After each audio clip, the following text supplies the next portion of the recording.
The overhead lights of the banquet hall were too bright. That's the first thing I remember. Not the music, not the voices, not the 100 faces I didn't recognize. Just those lights cutting down from the ceiling like something meant to expose you. I stood near the entrance for a moment before anyone noticed I'd arrived. My son was across the room, laughing with a group of men in matching gray suits. He looked good. I'd paid for that suit. I want you to hold on to that detail. Not because I'm bitter, though maybe I was, maybe I still am a little, but because by the end of this, you'll understand why it matters. My name is Dorothy. I'm 63 years old. I live alone now in a 2-bedroom house in Columbus, Ohio. And for the first time in over 40 years, I sleep well at night. But we'll get to that. I was 22 when I married my ex-husband, a man I'll call my ex because he doesn't deserve more than that. We had our son, Tyler, in 1989. Tyler came into the world at 6:37 in the morning, and I remember thinking I had never seen anything so perfect. Tiny fingers, a little squashed nose, eyes that didn't know yet what they were looking at. I counted everything.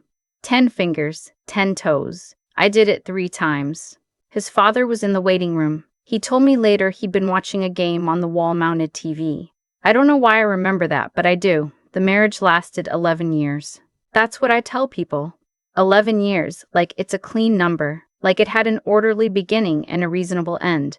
But the truth is that marriage ended in pieces, slowly, the way a house rots from the inside. You don't notice until a wall caves in. My ex had a way of making me feel small without ever raising his voice. He had a colleague, a woman named Patrice, who worked in his department. He told me she was just a friend. He told me that for 4 years. When Tyler was 7, I found out Patrice had never been just anything. I filed for divorce on a Tuesday. My hands shook when I signed the papers, not because I was sad, but because I hadn't shaken in years and I'd forgotten what it felt like to do something for myself. The court gave me the house, not the savings. We split those, and my half went to an attorney and 3 months of missed work because I couldn't get out of bed.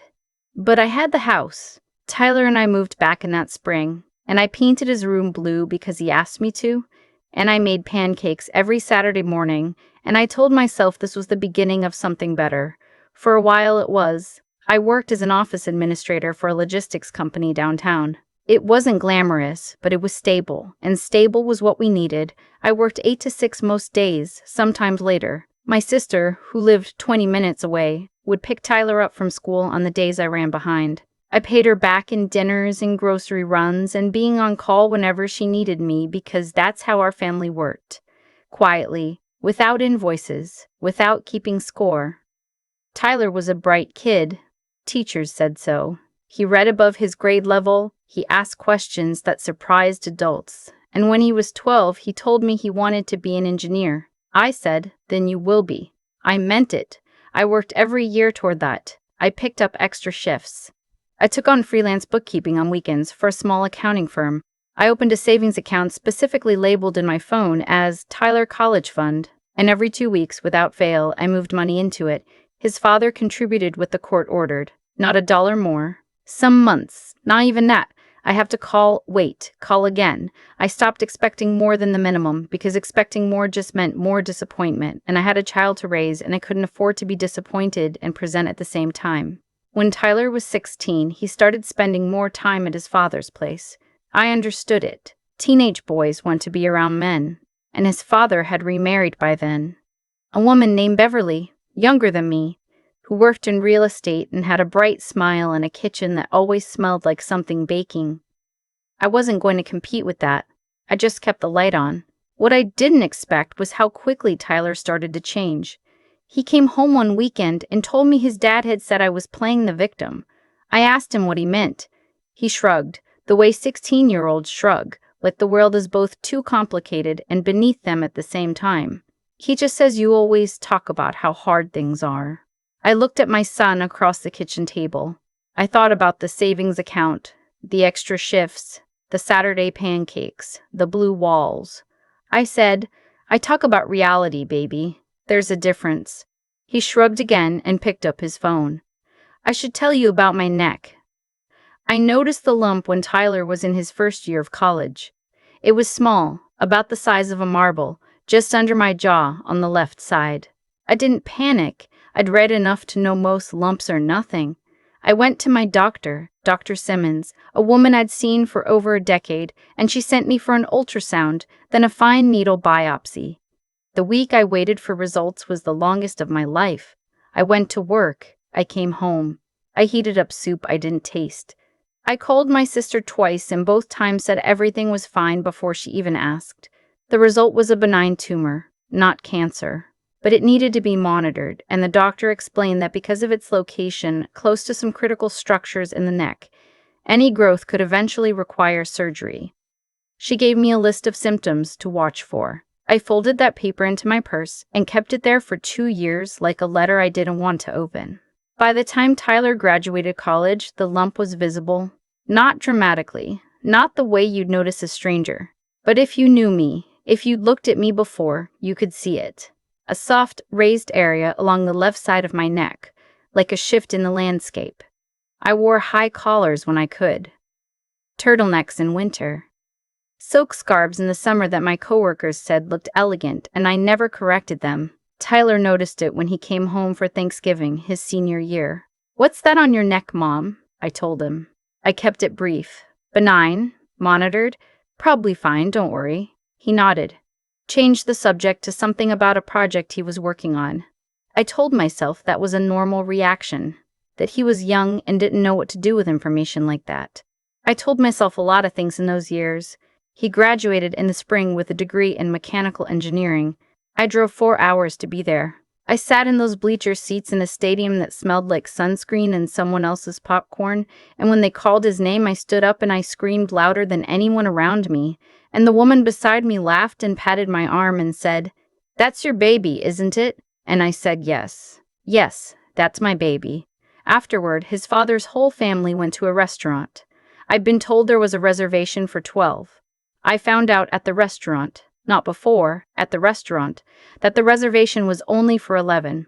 There wasn't a seat for me.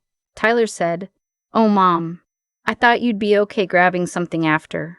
He said it the way you'd say it about moving a chair. His father was there. Beverly was there. Beverly was there. Beverly's adult children were there. His college roommate was there. I was the one standing outside the reservation.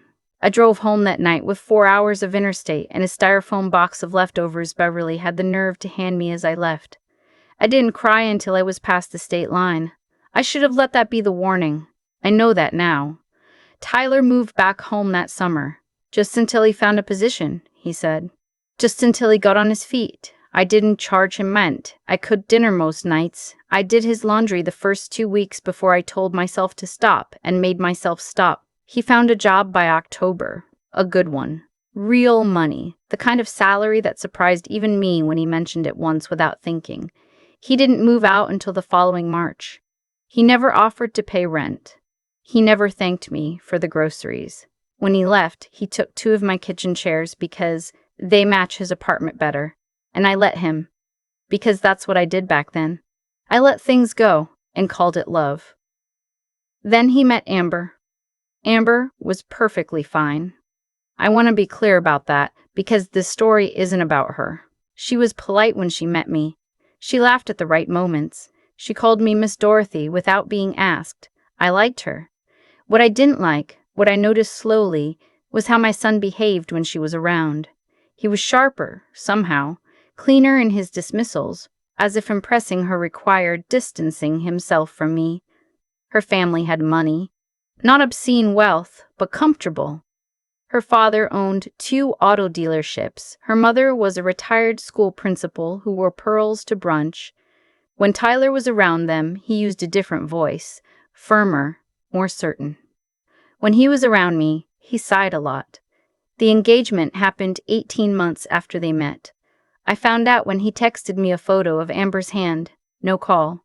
No, Mom, I have something to tell you. A text message, a photo, a thumbs up emoji. I sent back a heart and said congratulations. They set the date for 14 months out. The wedding would be in Atlanta, Amber's hometown. A Saturday in October, 300 guests, a venue that her parents found and Tyler sent me the link to with a message that said, "Pretty nice, right?" It was nice. The venue alone was $12,000. 2 months before the wedding, Tyler called me. First actual phone call in 3 weeks. "Mom, I need to talk to you about the finances." He explained that Amber's family was covering the venue and the catering. He explained that he and Amber were handling flowers and photography. He explained, and this is where I should have heard the thing underneath the words, that they were a little stretched thin and wondered if I could help fill in some gaps. The gaps totaled $68,000. I want you to sit with that number. $68,000. That was almost everything I'd saved in the last decade since Tyler graduated. Money from every extra shift, every weekend bookkeeping job, every year I didn't replace the car I should have replaced, every vacation I didn't take. I said yes.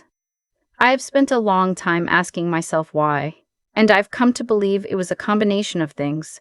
I loved him, truly, deeply, the way only mothers of sons can understand.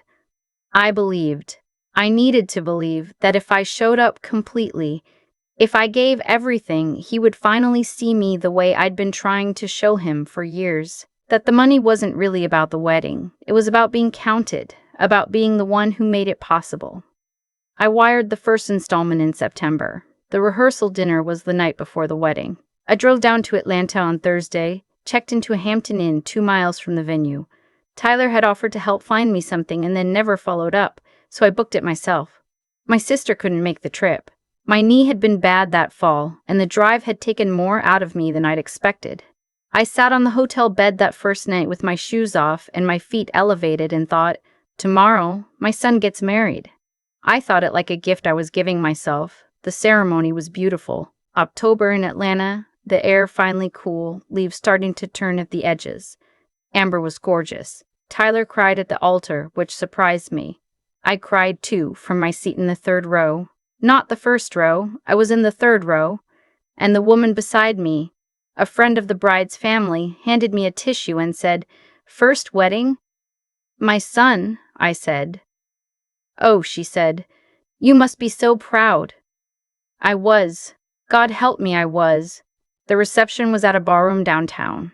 Chandeliers, round tables with white linens, centerpieces that probably cost more than my monthly utilities. I found my table near the back. Table 14, near the kitchen door. I sat down. I introduced myself to the couple beside me. We made small talk. The woman asked how I knew the couple. I said Tyler was my son. She blinked. "Oh, so you're the mother of the groom. You should be up front." "I'm fine here," I said, because I was still choosing to be fine. The dinner was served. Speeches were made. Amber's father, a college friend, the best man. Then Tyler stood. He had notes on his phone. He thanked the venue, the caterers, Amber's parents by name and at length. He thanked Beverly. He thanked his father. He thanked the best man and 2 groomsmen by name. Then he said, and I'm going to give you these words exactly because I have not forgotten a single one. He said, and I'd also like to thank Dorothy, who helped with some of the logistics behind the scenes. She's been real helpful. Dorothy. Not my mother. Not Mom. Dorothy. Like I was a vendor. Like I was the woman who coordinated the linens. The room applauded politely. The couple beside me exchanged a look I wasn't supposed to see. I sat very still. I picked up my water glass. I set it down. I looked at my son standing at the front of the room with his new wife beside him and his father's family at table 2. And I understood, completely, finally, without any more room for interpretation, that I had been written out. Not by accident, by choice, deliberately, consciously, in front of 300 people. I stood up. I gathered my clutch. I picked up the small gift bag I'd brought for the card box and I set it on the table because I was not going to make a scene over an envelope. I nodded at the couple beside me. I walked, slowly, calmly, without rushing, toward the exit. Tyler didn't see me leave, or if he did, he didn't come after me. The valet brought my car around. I tipped him. I drove 2 miles back to the Hampton Inn. I sat in the parking lot for a while with the engine off. Then I called my sister. I said, I just left the reception. She said, what happened? It wasn't a question. She knew me. I told her. I told her the whole thing. The table 14, the speech, the word Dorothy, the polite applause. I told her calmly in the same flat voice I use when I'm very, very far past crying. When I was done, the line was quiet for a moment. My sister said, "You know what you have to do," and I did. I had known in the parking lot. I had known, if I'm honest, sometime around September when I wired that first installment. Some part of me had been waiting for it. I drove home the next morning. Sunday, early, before the brunch I'd been told I was welcome to attend. I didn't go to the brunch. I called my attorney the following Tuesday. Her name is Patricia, and she's been my attorney for 12 years, and she did not even flinch when I told her what I needed. We had a long conversation about what was in my name, what had been gifted versus loaned, what documentation I had. I had documentation for everything. I am, if nothing else, meticulous. The $68,000 had been structured, at my attorney's suggestion years ago, for tax reasons, as a personal loan. I had the signed promissory note. Tyler had signed it. He had signed it because I'd asked him to, and he'd done it the way he did everything I asked back then. Quickly, without reading, as if compliance was a small tax he paid to keep the money coming. Patricia sent a formal letter the following Thursday. Repayment requested per the terms of the promissory note, full amount, plus interest as specified. Tyler had 60 days to respond. He called me that Saturday. "Mom, what is this? You got the letter. What are you doing? You're doing this now?" "Right after my wedding," I said. "Your wedding was beautiful, Tyler. I hope you and Amber are very happy." "Mom, you called me Dorothy," I said, "in front of 300 people. You called me Dorothy." The line was quiet. "I was nervous," he said. It wasn't, "You also put me at table 14. More quiet. "I paid for the bar that table 14 was sitting next to," I said. "I paid for the photographer who was taking pictures of table 2. I paid for $68,000 of your wedding, Tyler, and you introduced me like I was someone who'd helped fold napkins." He said my name, my actual name. Mom. First time in years it had felt like he meant it. I said, "I love you. I will always love you. But I need you to understand that love is not a blank check, and I am not a resource. I am your mother, and I needed you to act like it." I let him speak after that. He was sorry. He said all the right words, the ones people say when they're caught and scared and not entirely sure yet if they mean them. I listened. I did not cry. I did not soften. I said, "We can talk about what comes next after you respond to the letter." Tyler and Amber paid back the loan, not in full immediately. They worked out a payment schedule with Patricia, $2,000 a month, which they've kept to. He did not ask me to forgive the debt. I think somewhere in him he understood that asking would have been the final insult. We talk now. It's different, quieter, more careful, like two people who've learned the hard way how much weight words carry. He came to Columbus in March alone and sat at my kitchen table and told me, for the first time in more years than I can count, about what it had felt like to grow up between two households, about the things his father had told him about me, about how he'd learned, without ever being taught directly, that my love was guaranteed and his father's had to be earned. I listened to all of it. I didn't tell him he was right or wrong. I just let him talk. When he was done, I got up and made coffee and put a plate of shortbread on the table. The kind I've been making since he was little, the ones with the fork marks pressed into the top. And I sat back down and said, "I need you to understand something. Forgiving you is something I've already done for myself. But things between us have to be different now. I'm not the same person I was last October, and I need you to know her." He nodded. He had his father's jaw and my mother's eyes, and he was 34 years old and sitting in my kitchen, and he looked, for the first time in a long time, like he was actually there. "I know, Mom," he said. "I'm sorry." "I know you are," I said. "Amber's family still doesn't quite know what to make of me. Her mother is polite, in that careful way people are when they've heard one version of a story and aren't sure what to do with the second version. I don't push. I show up at the things I'm invited to. I bring good food. I leave when the evening winds down. That's enough for now. My sister says I should write a book. I say this is enough. My neck is the same, stable, monitored, still there under my scarf on cold mornings. Doctor, Simmons says we'll watch it another year and reassess. I've stopped folding that paper into my purse. I keep it on the kitchen counter now where I can see it because I decided I'm done carrying things quietly in places where they can't be found. I sleep well, like I said. My bedroom is warm. I have a garden now. Just a small one, tomatoes and a few herbs along the south fence. And I go out there in the mornings when the light is good and I water things and I don't think about much. Just the water, and the dirt, and the quiet weight of something growing. Someone asked me once, an old coworker who'd heard pieces of the story, whether I regretted going to that wedding, whether I wished I'd just stayed home and kept my money. I thought about that for a long time before I answered. I said, no, because if I hadn't gone, I would still be waiting, still folding that paper into my purse, still sitting at table 14 in my own life, thinking I was fine when I wasn't. Sometimes you need to see the thing clearly to finally walk away from it. I walked away. I walked away slowly, without running, without making a scene. I tipped the valet. I drove 2 miles. I sat in a parking lot and called my sister. And then I decided, quietly, without announcing it to anyone, that from that night forward, I would only sit at tables where my name was spoken right. Where are you watching from? And have you ever given everything to someone only to realize the giving was never the problem? It was the silence you kept while you were doing it. Tell me in the comments. I read everyone. I've thought a lot about cause and effect since that October night. Not in any grand philosophical way, just the quiet, practical kind of thinking you do when you're watering tomatoes at 6 in the morning and the rest of the world hasn't woken up yet.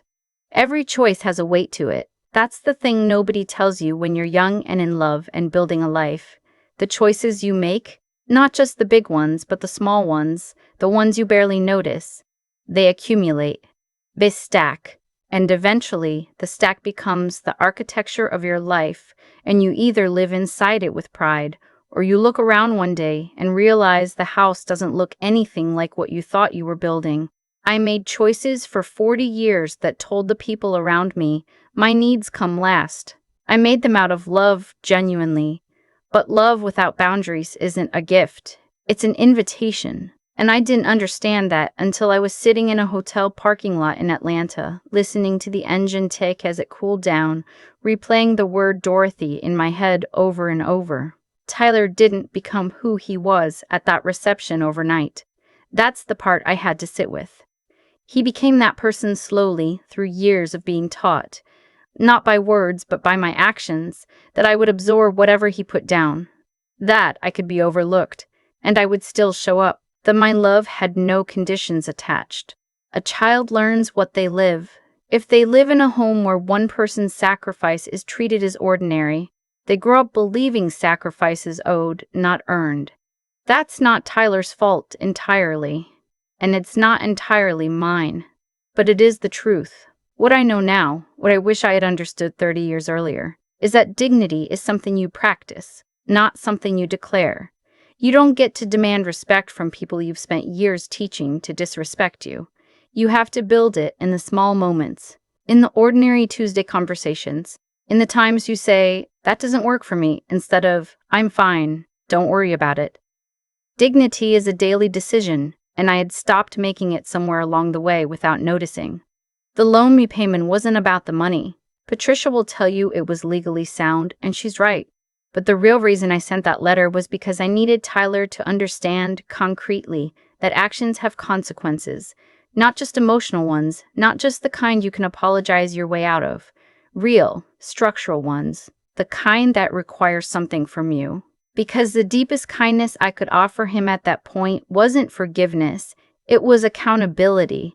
And real love, the mature kind, the kind that actually serves another person's growth, sometimes looks a lot like a letter from an attorney. He's a better man now than he was a year ago. Not perfect. Not finished, but present in a way he wasn't before. And I believe, that the hard thing I did was part of what made that possible. I'm 63 years old. I have tomatoes coming in along the south fence and a knee that argues with me on cold mornings and a cup of coffee that I drink alone, slowly, exactly the way I want to. I'm not lonely. I'm free. And there's a difference between those two things that took me most of my life to understand. If you're sitting somewhere right now carrying weight that isn't yours, giving to someone who receives without seeing you, hear this. The most courageous thing you may ever do is simply stop. Not in anger, not with a speech, just quietly, deliberately, the way I tipped that valet and drove 2 miles and decided I was done being table 14. You are allowed to sit at the front.